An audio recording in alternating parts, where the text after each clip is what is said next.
Breaking बातमी बघूयात। Big boss fame Elvish यादवच्या घरावर गोळीबार झाल्याची घटना समोर आली आहे। त्याच्या घराच्या पहिल्या माळ्यावर आणि जमिनीवर अनेकदा गोळीबार केल्याचं कळतंय। गुरुग्राम मधल्या सेक्टर 56 भागातील त्यांच्या नव्या घरी ही घटना घडली आहे। सकाळी 5:30 वाजेच्या दरम्यान 3 आरोपींनी हा हल्ला केल्याचं कळतंय।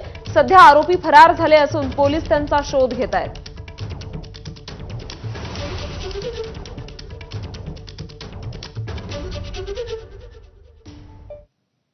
कोल्हापुरात आज मुंबई उच्च न्यायालयाच्या सर्किट बेंचचं उद्घाटन होणार आहे। सरन्यायाधीश भूषण गवई यांच्या हस्ते आज कोल्हापूरच्या सर्किट बेंचचं उद्घाटन होईल। मुख्यमंत्री देवेंद्र फडणवीस, उपमुख्यमंत्री अजित पवार आणि एकनाथ शिंदे यांच्या उपस्थितीमध्ये हा कार्यक्रम होणार आहे। या कार्यक्रमाला मुंबई उच्च न्यायालयाचे न्यायमूर्ती आणि न्यायाधीश देखील उपस्थित राहतील।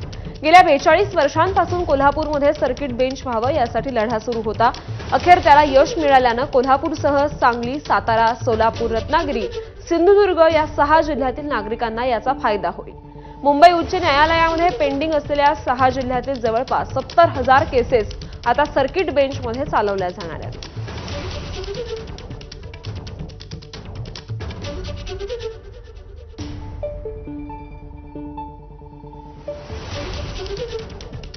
दरम्यान याचा आढावा घेतलाय आमचे प्रतिनिधी विजय केसरकर यांनी। कोल्हापूरकरांसाठी आज आनंदाचा दिवस आहे, कारण तब्बल 42 वर्षांच्या लढ्याला आज कोल्हापूरकरांना यश आलेलं आहे। कारण कोल्हापूरच्या सर्किट बेंचचं आज उद्घाटन होणार आहे।